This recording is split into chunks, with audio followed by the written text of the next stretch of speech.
Okay.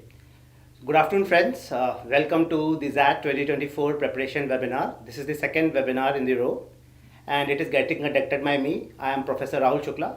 I am the Chair of General Management area at XLRI Jamshedpur, and along with the General Management area, I am also taking care of admissions at XLRI. Along with me is Professor Rajiv Sharma. Rajiv Sharma is actually the convener of XAT from 2008-2010. So we consider him as a founding father of our decision making session, which is actually one of the most attractive section of our exam. And we are here to take your queries. But before I start this webinar, I would also like to congratulate you for taking this decision, for joining this webinar, because it is itself a crucial decision. And if you have taken it, we all are very sure that you are very serious serious about coming to XLRI. So once again, welcome to XLRI and this webinar from XLRI on XAT. We are here to answer your questions. We already have received lots of questions. We will also take up some live questions. We'll keep some time for that towards the end. So before we start, I will quickly tell you about our exam. Our exam is on 7th of January 2024. I guess you all know, definitely you all know. And as far as the pattern is concerned, we have three parts in this exam. Part 1, which will be of 175 minutes, part 2 will be of 5 minutes, and again there will be a part 3 where you will have to spend 30 minutes. In part 1 we have quant section, we have verbal section, and we have decision making section. In part 2 we give you some time to check your keyboard, because in part 3 you will have to write an essay. So in part 3 we have general knowledge section, and along with that we will have academic writing section, right? So this is how the structure of our test is. So there are lots of questions which have come our way. We are going through your queries, we are going through your doubts. Our office is also going through lots of queries which are coming to them on our different platforms, and we have tried to bring all the queries together, and today we'll try to work on those queries together and help you understand what we expect from you if you want to come to a place like XLRI or other important associates which actually take candidates through XAT exam. Right, sir? Right. So to start with, one of the queries which has been asked again and again in different forums on different platforms is why XAT is a difficult exam, right? Something which is very interesting. We are also fascinated by this question, but I will go back to our convener, the old convener, the senior convener, right? He was the one who was actually responsible for creating such an interesting section. So sir, do you think that XAT is a difficult exam, especially DM section? No, I think first of all, this is I think a major misconception that is in the mind of the candidates. What is difficult is in terms of being able to practice for the exams, and that is where students are not able to probably devote time. Correct. If they practice, and there are a lot of question sets that are available, so if they practice for the exams, I don't think they'll find it that much difficult. Reason being, nowadays these questions that we are getting, right, the questions that come in the exam, so more or less students know, right? So there will be some questions from this part of say quant, there will be some questions from this part of the quant, or there is these kind of verbal questions, these kind of logical reasoning questions. So more or less it's not that students don't know the pattern. My understanding is it's just about practice, right? That is one part of it. The other part of it, as you specifically pointed out, decision making section. Now here I would like to give them an advice to the students. Now what I think is what we have been trying to do with decision making section is to understand the managerial skills of a student. That is at the topmost mind of our institute, and that is the way it started, right? Correct. So when we started doing this in the year around 2004, Right, we were having this objective set before ourselves that all of the exams are there in the market, but they're not testing the managerial ability of the candidates. right. We wanted to test the managerial skills. Okay. And so this section was created for this purpose only. And I think it has stood the test of time, because the kind of candidates we are able to get, they have, I think, better managerial skills than what are there in the market that other people are taking from their respective exams. Now, having said this, I must also convey to the students what actually we do in that decision making, or what we used to do. And things have changed over a lot. I was there almost a decade back. So some things might have changed, certain things might have remained the same. But since you put me in this hot seat, I should at least satisfy the query about why we started this and the reason for having this section in the first instance and what actually we are testing. So if we are coming to what we are testing, we want to understand a candidate's ability to be having least amount of bias. Right, Right? What happens is all of us come with our preconceived notions about certain things. Now those notions and hunches that we tend to have, they kind of create a misconception. Correct. Like of that being a difficult exam. Right? So it's a hunch, it's a assumption that Correct. people tend to have. And if a candidate comes to and tries to solve a problem with the assumption, I can assure that candidate will not be able to solve the problem. Right. Right? So best thing is to come without any biases. But that's very difficult. Right? It's not that simple, it's not that easy. Correct. So what it needs is a lot of practice. Right. So if you practice these questions and try to be as least biased as possible and look at a question in its entirety, right? Understand the question, right from where it has begun, given certain statements, ask certain questions. So if they follow it line by line, piece by piece, I don't think it will be that difficult at all. Fair enough, sir. A very interesting take on how to handle decision making. But a quick, another connected question. So you are saying that we should not carry our assumptions or we should not carry our biases, right? And we have to actually isolate the problem and look at it separately, and then we have to connect the dots.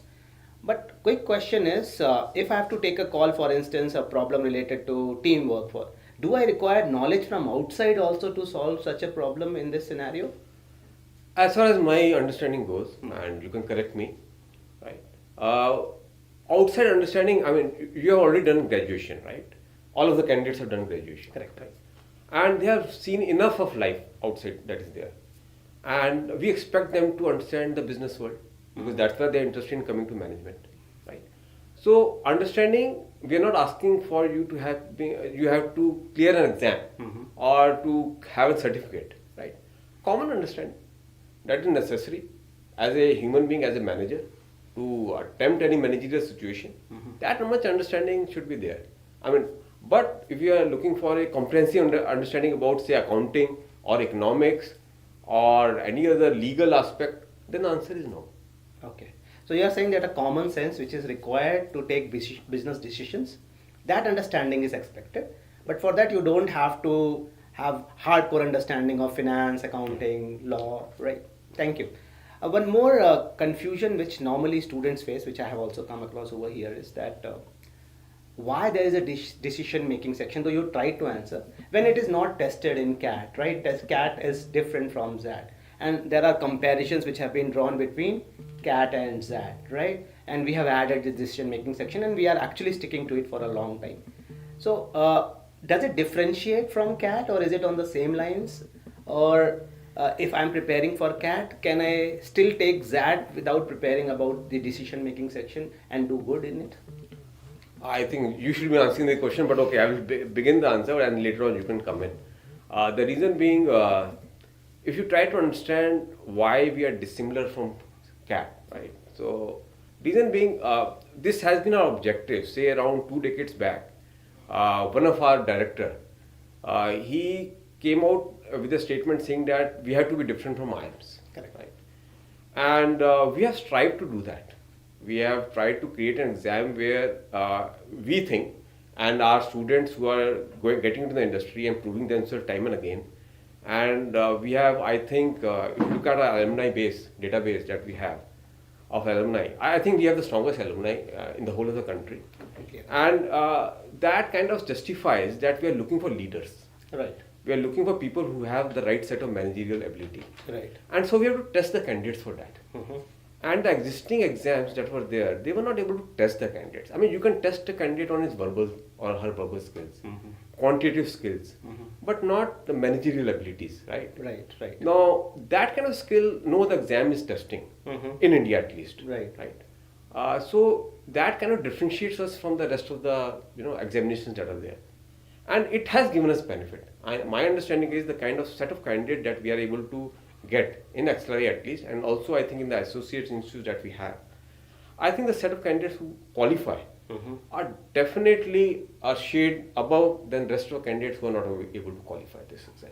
I completely agree with you, sir, on this because in our classes also, when we interact with our students, because my first course is in term one itself, both in BM and HRM, Business Management Program and Human Resource Management Program at XLRI. I have found this in classes that even if students have zero understanding of a particular area or discipline and you give them a case, they can arrive at a very good decision, though they cannot defend it logically because they don't have the theoretical knowledge of how to defend. But they know that there is a particular way. How to defend it comes later when we teach about the knowledge which is required or the theory which is required to support. So I completely agree that definitely it helps us to get good candidates and also our associate schools to get good candidates.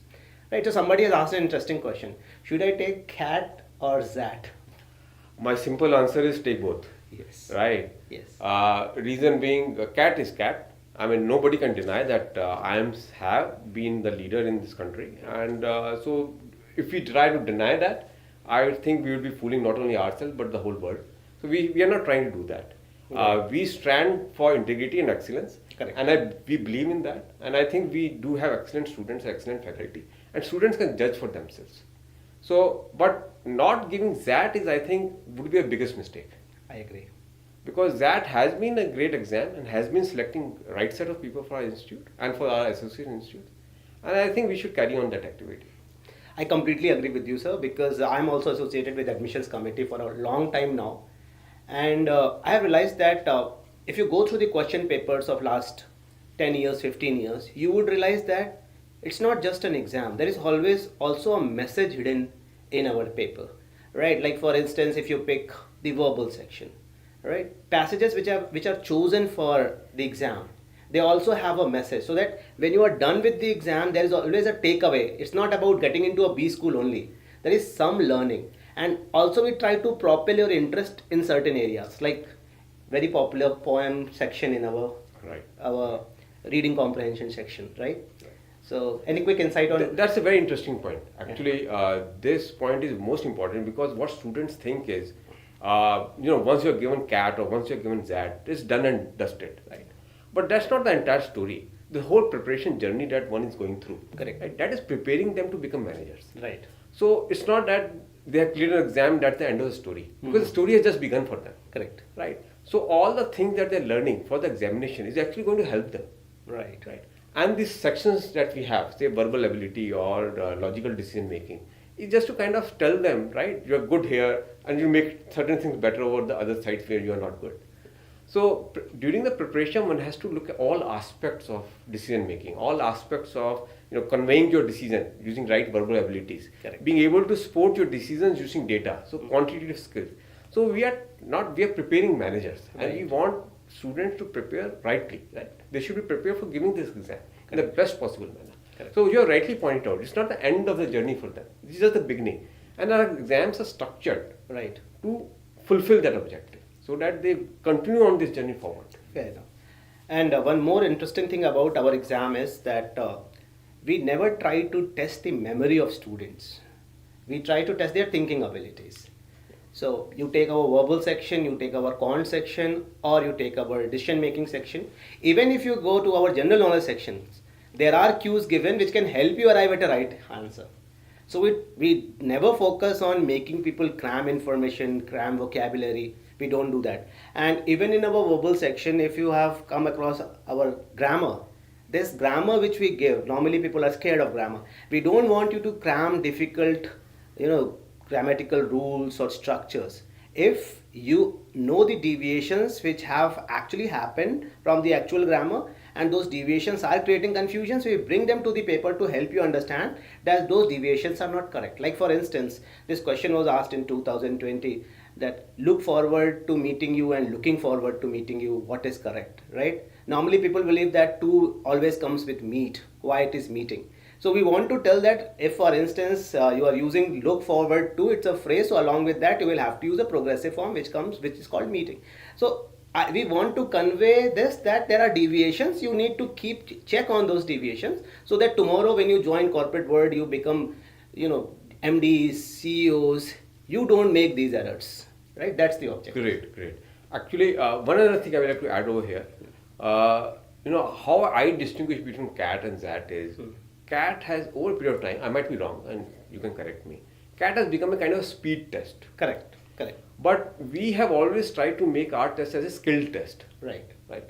So, and that way one can see that we are testing the candidates on their skills. Right. What kind of skills they bring on the table. Right. What do they bring in? So, it is about being able to implement the things properly, not just cramming certain rules and being able to, put them out on a sheet of paper. So just let me quickly take this opportunity to ask another question which a student asked. Right. So a student has put this question that we have been given 175 minutes for part 1, right? So what is the ideal allocation of time to each section according to you? Look, again, I think like a manager, and you can excuse me for doing that. The reason being, as a manager, one should understand his or her own strength, right? So, and one has to play to that strength. But at the same time, the opponent should know your weaknesses. Correct. So you have to cover your weaknesses also. Right. Right. Now, in an exam, any exam that is there, so you have to showcase your strength, no doubt about it.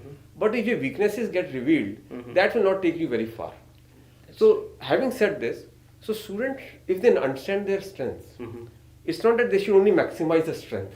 They have to hide their weaknesses also. Correct. Correct. Right. So they should cover all the bases that are there. How they divide the time is up to them. The strength area should take less time. Where they are weaker, that will take more time. Now, somebody who is very good in quantitative skills will take very less time in quant, but may take more time in verbal. Fair. Vice versa. So we can't kind of give a time split. You spend 30 minutes on verbal, you spend 30 minutes on quant. We can't give that. True. It is up to them to realize this. Correct. So that's very correct what professor has said, that we don't test speed, we give enough time, and we also give you this liberty to move from one section to another section, which is, I guess, not there in other exams. Right? So we give you that liberty in a particular part. So I want to start with decision making, I can start with decision making and then I can move to verbal section. So that kind of liberty is given because we want you to think and apply your thinking, right? So one important aspect I want to understand, because that's what a student has asked, though I have some understanding of it, but I also want you to share your view on this, that we give poems in our RCs, right? Now, in lots of forums, this question has been raised: why poems, right? RCs are good enough. What are they trying to test through poems, right? You tell, then I will try to give a new perspective. You must be knowing more than me, Rahul, on this. But let me also try my best, because I can't, duck the ball once you have pitched to me. Right, sir. Now, the thing why we have to give poems and all this kind of, I call them riddles, right? Because when you become a manager, one cannot expect everybody to speak straight. Correct. Right?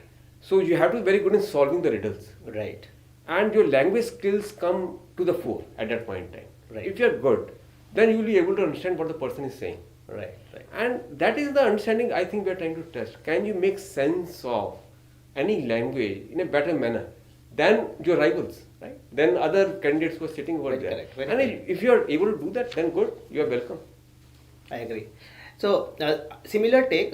So, I believe, because I have also tried to understand the philosophy behind using poems, because our seniors started this tradition, you were also a part of that team.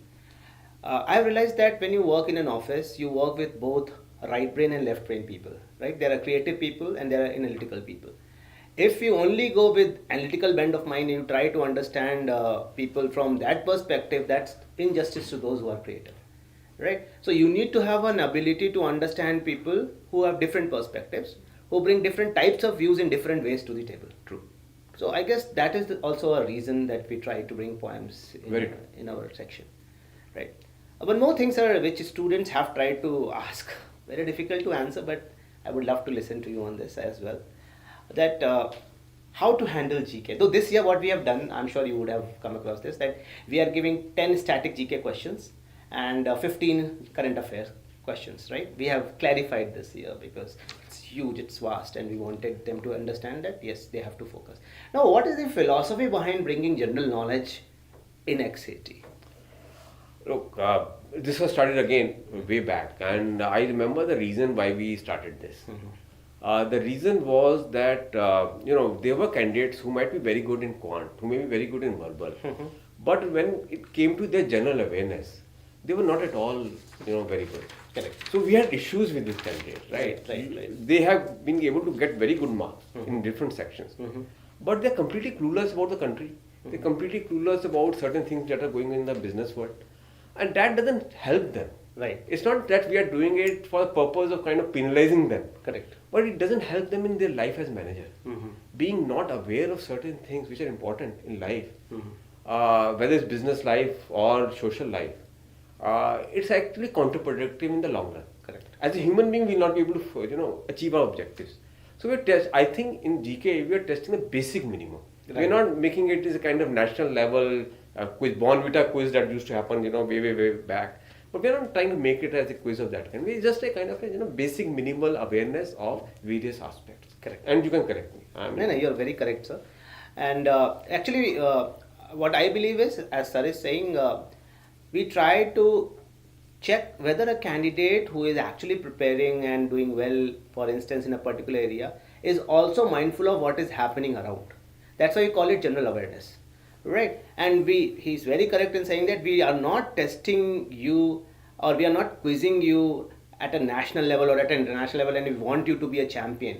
If you are aware, you know basic things, definitely you are a good candidate for XLRI. Why? Because general knowledge score and the score from the section called academic writing, they only are used for the final selection at XLRI Jamshedpur.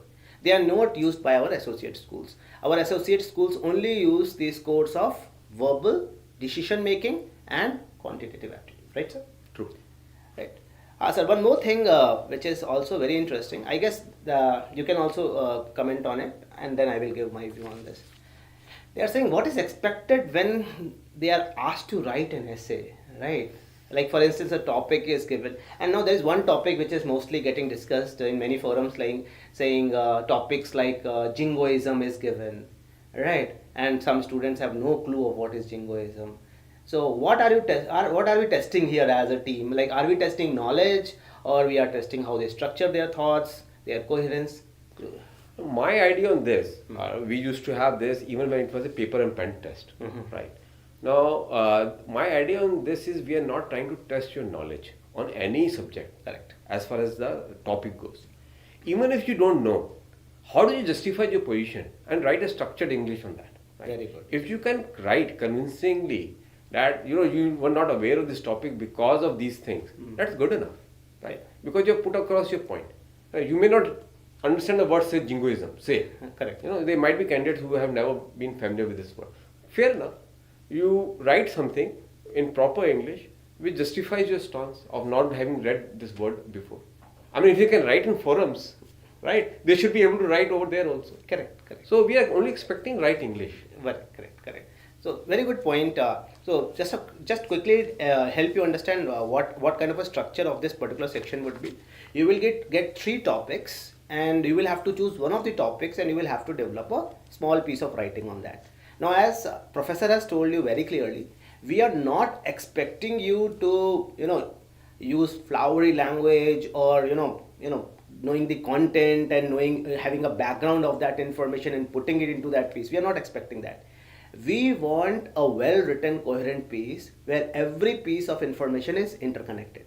Also, we are expecting is that when you are writing a piece, or when you are actually attempting this particular section, you need to understand that when you make a claim or when you say something, has it been properly substantiated by your reasons and evidence? If you don't have evidence, can you share your opinions in a way that they actually get into the coherence of that particular piece of writing? That is what we expect. True. Right? Now, sir, one of the students has asked, like, how to ace decision making, which is always, it's again coming, and I've seen it many times coming in these sheets. How to ace it, right? I understand you have given an overview, but any quick tips which can help people understand? You told initially that when you are taking a decision making section, you don't have to rely on your biases, don't use assumptions so much, right? Try to get the information from the given STEM itself. But any quick tip for them to handle decision making? And my take on this is, different people think differently, right?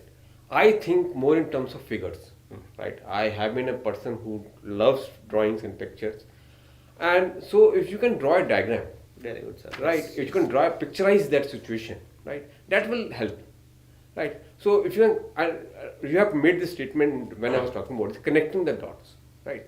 It is essentially being able to connect the dots. Correct. And if you have put the statements in a picture format, you will be able to arrive at the right solution most of the time. I completely agree with you, sir. So as professor has told, try to visualize, put the information in a form of a flow chart or whatever way you are comfortable with to remember and to understand and to connect, and then try to read the question and relate it to what you have drawn. I am sure you will be able to arrive at a right decision. This is what normally is actually expected, right? You are not expected to bring outside knowledge or bring something very fundamental. That is not we are expecting. And the problems which are given in this particular section, they are actually the problems from day-to-day life, right? You may be facing that problem in your classroom, you may be facing that problem in your office. So they are simple problems which are actually faced by all of us, and we solve them. And one thing I would always suggest, whenever you are attempting a decision making section, don't believe that there is always a perfect solution. Sometimes, based on the resources available in this STEM, you have to settle with suboptimal solutions as well. Right, sir? Perfect. Right. So, another important point which has been raised is like how to handle. I'm sure you are a very important person to answer this. How to handle quant? Quant section again, there are different types of questions. And let me add also a little bit to it. Is it on the same lines as CAT? It wouldn't be very different, right? Because I have not seen CAT exams for a long time now. But I don't think quant, anybody, whichever agency is testing quant, the essential what they are looking for is this person should be knowing the basic maths. That's the basic of it, right? Now, basic maths questions are there, Right. and any coaching institute or any learning that you're getting from your instructors will always tell you that look for the strength, your area of strength. I again come back to this because in quant you may have certain areas of your strength and you may have certain areas of your weaknesses. Correct. So it's always better to go for the area of strength, right? And pick those questions. And most of students, get rattled because of difficult questions. But pick those questions where you have your strength. And if you pick those questions, my assumption is, and my idea is, having seen a lot of exams that have happened over the years, that students who do that, they are able to clear the cutoffs. Correct. So it's basically just skill, again coming back to skill, of being able to identify the right set of questions that you have to answer. If one is able to do that, then quant section is not at all difficult, and second, quant section is not at all different from that of CAT. Okay. Right? It's only about the skill and your ability to sense the kind of questions that you should be answering. Fair enough. What do you think about data interpretation section, sir? Which is actually important, and I guess all the students who are applying for B school should be good at it. True. I mean, data interpretation is something which the students are actually doing in their real life. Correct. Right. Correct. So when they're comparing, say, they're buying some stuff from Amazon and comparing it with the stuff that they could have bought from Flipkart or any other company for that matter, there's data interpretation, right? They're comparing the price. Right. And similarly, when they're comparing the placement statistics of one institute with the other institute and saying this company is paying more and this company is paying less, or here job offers are more, here job offers are less, that's also data interpretation. Correct. So data interpretation is a skill that they already have. Right. Only thing is here, what certain times tends to happen is the questions are put in a format where it's both mix of English and maths. Correct. Right. So the ability to understand what the examiner is asking is important. Right. Certain times they might get swayed just by the numbers and they may focus too much on those numbers. Correct. And they try to find answers to the decimal places, the second decimal place that is expected. Correct. Maybe that is not what the examiner is looking for. Correct. Right. So they should be quick enough to understand what is the examiner looking for, and that sense comes in when they read the question very well. Fair enough. So just to add to what the professor has said, something very interesting is there. If you come across a number problem in decision making section, I guess your focus should not be on the numbers. Your focus should be on the managerial problem in that particular issue or the problem given. Right, sir? If I'm not wrong. True. Because there, if it is in decision making, definitely it is not used for arriving at an answer. It is used for arriving at a decision. True. right? So just be watchful if such a problem you come across, right? So if a person is a non-engineer, right, because lots of non-engineers are also applying and they are also coming and they are doing wonders also. What pro tip will you give to these people to handle quant section? Only one word: practice. The reason being, and it's a well-known fact. I mean, we can't get away from this. Engineers are good in quant, and we can't, get away from this fact. Correct. So definitely, if it is a weakness, your weakness as a student, as a candidate, you have to overcome that. Correct. Not only for the exam, but also in the business world. Right. So one has to overcome this. So practice is the only way out, and they have to find the strength areas where they are good. Right. So suggestions to say non-engineers. I don't think I won't like to say that non-engineers are not good in maths, because there would be enough amount of non-engineers who are good in maths also, quant also, right? But those who are not good, my suggestion would be to focus on the strength areas, right? And they match with what is coming in the exam, and maximize their returns on the kind of questions which they can answer successfully. And it's about practice. Finally, it's about practice. How much practice they are able to do. Fair enough. So I guess we have already covered a lot on different sections, right? I will quickly just give you some understanding of what we expect from poem RCs, which I guess we try to help you understand why we ask or give poems. So normally when it is a poem given, you don't have to attempt it differently the way you attempt the regular RC, right, sir?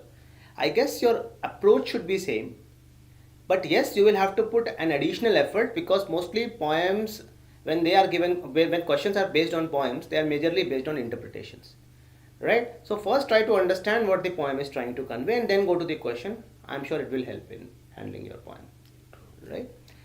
Right, sir. So I guess we have covered almost all the sections. So to quickly summarize, sorry, just add or delete if I Okay. make a mistake or say something additional.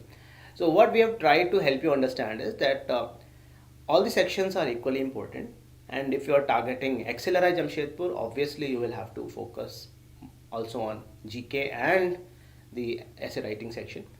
When it comes to verbal section, we expect you to read and think about the kind of questions we ask. The grammar which we give in our exams is majorly a very commonsensical grammar, which is majorly about deviations. We don't get into the difficult structured grammar.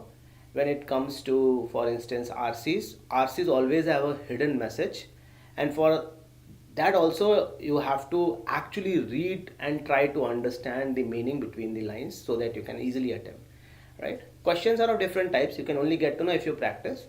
When it comes to decision making section, the idea is that we want you to use your common sense decision making skills, right? We don't want you to use your biases or your assumptions, but if you are using, please do reflect on them, do some auditing, and then try to arrive at a decision. Also, you have to understand that there is not always a perfect answer. Sometimes in decision making, suboptimal answers are also actually the answers to the problem, right? When it comes to quant, professor has already advised you that please practice, right? If you are a non-engineer, you will have to practice more. Idea is that when you practice, you get to know your strengths, you get to know your weaknesses. Once you know, yes, use your strengths. If there is time, work on your weaknesses, but use your strengths to make the maximum out of the paper, right? In general knowledge sections, I have already told you that in general awareness, we try to understand how good you are at static and current affairs. In static GK, we are asking only 10 questions, and they are not very high-end questions. They are just basic questions which we all should know. At the same time, current affairs is something which is going on, right, around you. If you have kept your ears and eyes open for this entire year, I'm sure you will come across all the issues you have heard of in the question paper, right? And in academic writing section, which we call essay writing, we want you to be coherent, we want you to be cohesive, we want you to structure your thoughts well. Even if you are not aware of the topic, can you still argue on that topic? Because that benefit of doubt is also given to you. We are not testing your knowledge, as professor told. We are trying to understand, can you quickly structure your thoughts and create a piece which is highly cohesive and coherent, right?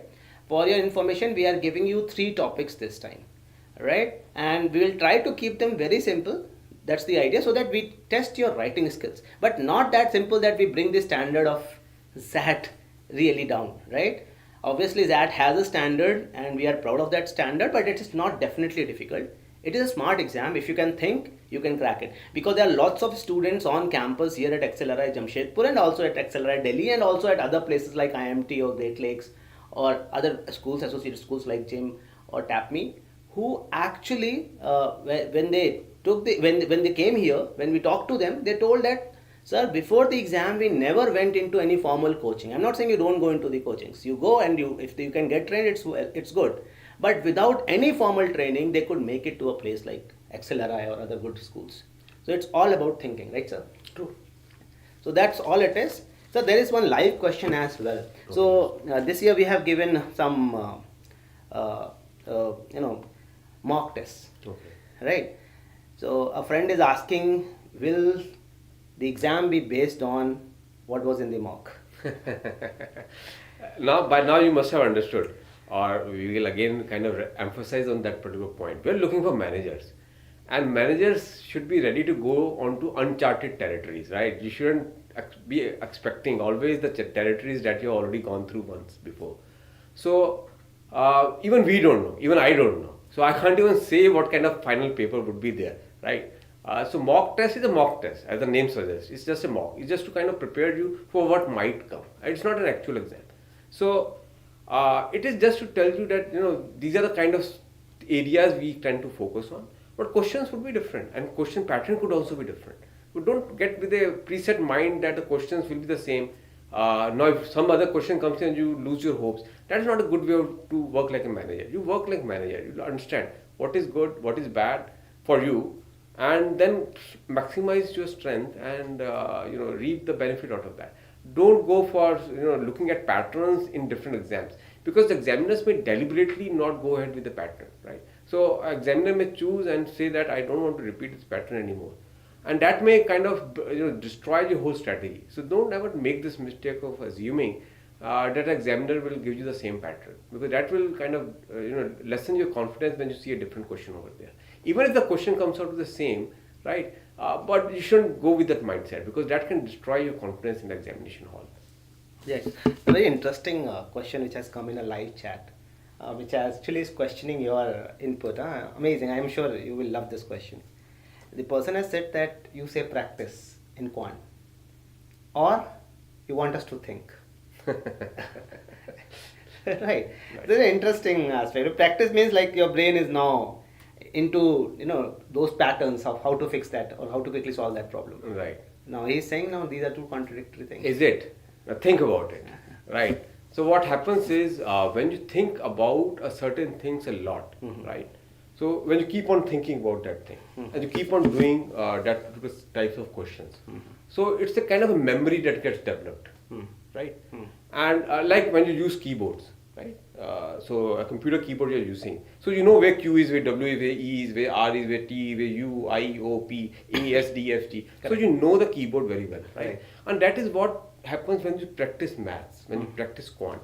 So when a lot of practice is done, there is a kind of pattern that kind of starts coming, and that's why it becomes a strength area, because your memory kind of recognizes that this is the pattern, this is the question. So practice is required because you can think faster. Okay. Right? It's about your ability to think faster. The way you click on the keyboard very fast because you have the practice, right? Similarly, in the maths, you can think very fast if you have done the practice. But it's your thinking that is happening. Okay, fair enough, fair enough. So actually you are saying that practicing itself is a part of thinking. Yes. Oh, right. One more important point has been raised is that this is decision making not about immediate problem solving, or is it about thinking and applying and understanding? I think it's mix of both, as far as I remember. You can correct me if I'm wrong. Decision making is about the way we test it. I'm talking about the way we test it, right? Because decision making can be constituted in various manners in the real life, right? So the way we test it is we give a scenario, right?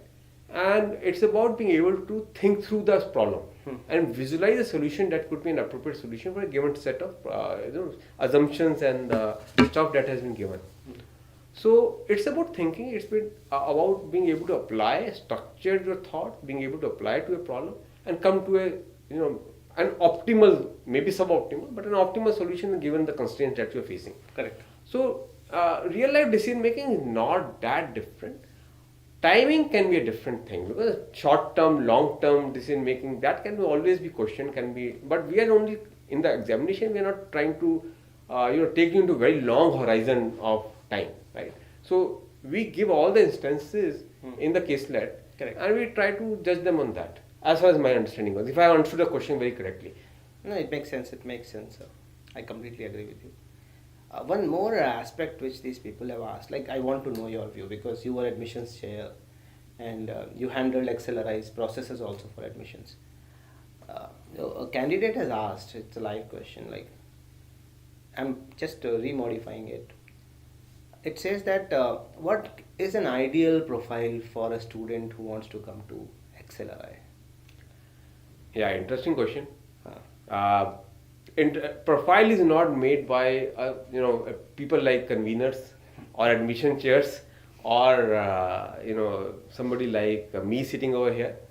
Like profile is something which gets generated because of what industry is expected. Correct. Right? What business world wants as leaders to be made of. And so profile is created by the leaders of the companies and industries and the organization where they want to work. So they are creating that profile for us, right? So, and we are trying to find a match. We are trying to figure out whether this person will be able to serve well in the industry or not. Right? So, what we are looking for is what actually the industry is looking for. And that's why our candidates are picked up by the companies very well. Right? The reason being we are looking for similar set of abilities and skill set in our candidates. So, we are not creating them in-house. Right? We are not creating them in XLRI. Correct. So, Obviously. this is something which is visible to them and they can see it in the real world. And my assumption is it's better if they question it themselves. No, what the business world is looking for. So what they're asking is like if they, for instance, get shortlisted for XLRI, right? So what are you expecting if they're sitting in front of you? A manager. Finally, I'm looking for a great manager who will do better than me. The person has to be better than me. Correct. Right? Correct. So he has to be a good manager, and if we can showcase that he is able to do wonders, he is a perfect candidate for us. I completely agree, sir. If a candidate floors us with his responses, he is the best candidate. Yes. That's what we actually look forward to. Right. So another thing which they have asked is that all the other B schools across the country, it's more about XLRI, no, it's not about that. Lots of B schools put a lot of emphasis on past scores, right? And then lots of students with average academic scores also want to come to such schools like XLRI, right? Is XLRI making any difference in that particular domain? I may not have all the statistics with me, so I can't really convincingly answer it. My understanding is this is one shot exam, and that's why it's being conducted in one shot, so that everybody is evaluated on a single platform. We don't conduct in 2 slots. Correct. We don't conduct in 3 slots, 4 slots. So it's a one common platform where they show their skills, right? And so here we are not kind of putting them on disadvantage because of what they have done in the past. It's one platform where everybody is free to apply, free to give the exam. As far as the minimum percentage is concerned, I think it used to be 50% earlier. So for XLRI, right? So if that minimum is taken care of, then there is no thing which is stopping you from coming in. Correct. Right. Correct. So nothing can stop you. Correct. If you are a good candidate, if you have done very well in interviews, you have done very well in the XAT exam, then I don't think it will go against that person. Not right? at all. Not at all. Yeah. But at the same point, I must tell one thing. That particular thing is that some other candidate who has done equally well or better than this particular candidate, but has also done well in 10th and 12th. So how can we not take that particular candidate? Because he has proven his credentials. Correct. Time and again. Correct. Now, this particular candidate who has not proven, he has to be that much more better Right. than the candidate who has done good in this particular exam. Correct. And he has done, or he or she has done best in 10th and 12th exam, say, or graduation. So you have to showcase your skill. If they are able to showcase their skill better than these candidates, they are welcome, I think. That's my statement on I it. completely agree, sir. But can I just to make it more specific? So, if for instance I bring a unique skill to the table, all right, which actually is not on the CVs of other candidates, and I have average background, right? Because it's not always that you are not good at. Sometimes you cannot answer the way it is expected, right? And almost all the schools test people in a particular way. Not everybody is good in handling exams in a particular way, so some people miss out on grades. And I have a unique skill which I can bring to the table, right? And which actually kind of creates a niche for my profile and separates me from others. Is there a possibility for me if I have such a profile? I will again go back to the yardsticks. Right? Hmm. Yardstick being 10th or 12th exam is an exam which has been conducted on a national level. Correct. Right? And here certain candidates have proven themselves. Right? They have got very high percentiles. So they have proven themselves. Now if a candidate who has done a similar thing on a national level or an international level comes in, right, we will definitely consider him or her for that skill set. Correct. But that person cannot be zero in the academics part of it. That person has to have better than the average, right? Maybe average, better than average, but cannot be just not having done anything. So let me now invert this question. If somebody is amazing with scores, right? Very high scores in 10th, 12th and graduation. And for some reasons, this person has done nothing, literally nothing. For instance, when it comes to extra academic activities, extracurricular activities, have not participated in any case competitions or any of the activities students normally actually take part in, right? And then this person also doesn't perform that greatly in the interview. True. Is there a possibility that this person can still make it to XLRI because this person is very high on academics? I doubt. Okay. I have my reservations on this. Reason being, you are getting compared in the interview stage. Correct. And for this selection also. And so if we get equal candidates having scored say equal marks, but somebody who has done better in extracurricular activities definitely stands a better chance. Correct. So what I have understood is that if you are good and you are good everywhere, obviously you have a chance, right? Otherwise, if you have done not so well, for instance, in your ACATs, you need to bring some uniqueness, and if that uniqueness actually separates you out, you have a chance. Yes. You have to be exceptional. Somewhere you have to be exceptional. Fair enough. That makes a lot of sense. So now, this is something which all students want to know. I'm sure those who are here with us. What kind of resources should they consult? Because we only have now a few days left for our exam, right? Right. Our exam is on 7. Definitely in between there are other exams. But if you want to prepare, you at least require 3 months of time, right? We have limited time now. What resources would you recommend to these people to prepare for an exam like XAT? I always used to go to my basics. So basic books are always this stand the test of time. So whatever they have prepared, right? Whatever they've used, I might have used the NCRT books. I might have used some other books for doing my preparation. So they should consult what they have done, right? And that will give them confidence. Right? And confidence is very much required in this examination. Any examination, if the person is prepared but doesn't have the confidence of appearing in the exam, that person will fail. So confidence only comes in by repetition, confidence only comes in by practice, confidence only comes in if they go back to the sources where they referred to earlier. But if they try to refer to new sources, that will lead to confusion. So I may tell n number of different sources that are available in the world. Right? Correct. Something is available on Telegram, certain things are available on some forum, some mechanism is there where you can download certain questions, more questions. It may lead to more confusion. Okay. Right? So better focus on the strength areas where they have worked upon previously, read and understood, because we are testing the basics. We are not testing going beyond the +2 level of quant or verbal or anything. So it's the basics that we are testing. So for your information, for the first time in this year, we have come out with what we call XAT Overview 2024. If you go there, we have actually elaborated on what we are expecting you to study before you come for our test. Right, so please go there and follow sir's advice. So there is one more question which is again on the same section. I'm sure you know a lot about that section called decision making. A friend has asked if, for instance, I solve the previous year's question papers, all the question papers, right, of decision making, will that suffice or will that be sufficient for taking the test? What this candidate is doing? Again going with the assumption. Okay. That we repeat the pattern. And that goes against this person's understanding. So one should never assume right? We may go with the same pattern, we may not go with the same pattern. Mhm. So, if you have done the practice, good, That helps. right? That helps. But don't make this assumption. Correct. Right? This is a kind of a assumption that the person is making. Mhm. It's a kind of bias that is entering that these people will repeat it. Right? These examiners will repeat the same stuff over and over again. We may not. Right? Correct. I agree. I agree. And one more thing I would like to comment upon, which is very important for people who are here, students especially.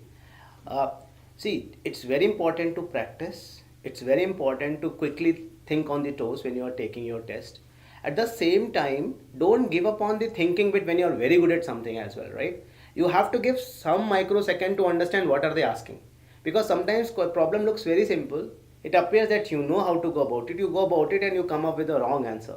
It can be a trap. So at least sometimes you put your thought to understand what is expected. Some milliseconds, some microseconds to understand what they are expecting. But good thing about that is we don't test speed. So you have enough time to think. Right, sir? True. So I guess if you go like that, it would help. Now a friend has asked. She has, I guess, a friend. There is a lady. She has asked a question like, it's related to XLRI. So she is saying that do we expect candidates with work-ex, or we also can? I'm just extending that question. Or we also select students without any work-ex, or is there a particular kind of work-ex or a particular number of years you have to invest in work? As far as my understanding goes, and you can elaborate on this further, we are not so particular about certain kind of work-ex. Correct. Even we are also not very particular about work-ex, at least for the 2-year programs that we have. Right? We select candidates with absolutely zero work-ex, and the candidates have done very well in the industry also. We also select candidates with some work-ex, and they have also done very well in the industry. Correct. So we take a mix, right? Any class where, say, even if you don't have work-ex, you will expect some candidates to have some work-ex because they will make sense of what is being talked about. Correct. And that way, even the people who don't have work-ex will be able to learn those things, right? So class is a kind of a mix of having both sets of people who have the work-ex, people who don't have the work-ex, right? So we try to create a mix, and that is what we were trying to achieve. And so one shouldn't be scared that I don't have work-ex and hence I will not be selected. Correct. That should not be there. Correct. That I completely agree with you. And if you look at our placements also, because those reports are available, if you look at our placements also, many companies like to have people who have no work-ex, and many other like to have those who have work-ex. Right. So we also stick to similar formula. We want people with work-ex, without work-ex, because the kind of creativity which people without work-ex bring to the class is very different from those who are with work-ex. And it actually makes our classroom better. It actually helps everybody to learn, because if I am a fresher, I am looking at a problem, I have a very creative way of solving it, and if I have a work-ex, I am bringing my past experience in solving it. And now professor's job is to combine these two and help people understand what can be the ideal way of handling that problem. True. Right? So I guess it helps both ways. So I guess you should not get worried about work-ex. You should not get worried about if you have work-ex or if you don't have work-ex. If your profile is suitable, as we were discussing, if you make a difference and you stand out, obviously you will be able to make it to a place like XLRI or other associate schools, right? Because we also try to help other schools in admissions because they are our associate members, right? So any other quick tips, sir, before we close this webinar on how to any other advice to candidates who are preparing, because I know anxiety level is going up, right? Lots of exams are lined up. One tip or suggestion you can consider, right? So even a sports person, when they go to play a match, right? Your conditioning is very important. So if you are conditioned for the exam, right, then you will be able to do very well. So even in academics, you have to be conditioned for this. Correct. Right? So on the particularly near about the examination day or on the day of the examination, you don't get into activities which are going to take you away from the main aim that a person has. Right? Focus on your objective. Right? Now in social life, in real life, a lot of things are coming in, internet and a lot of stuff is happening, where these people kind of get swayed by the glitter of the new world that is out there. And some of them, I'm not saying all of them, some of them tend to lose their focus. So if they are conditioned to give the exam, then their confidence levels will be higher. Otherwise, they will be caught, unprepared. Right. And that shakes up certain people during the examination. They might have prepared long time back, and few days before the examination, they might have gone for certain parties, and then they think that they will be able to crack the exam, and they come on the examination day and they see the paper and they lose their confidence. Correct. That should not happen. Correct. You have given time, you have given your resources towards it. Stick to it. Correct. Right? Prepare well, get condition for the exam, give the exam, then enjoy. I mean, there is whole time available for you to enjoy your life. Fair. Give the exam very well. Thank you, thank you.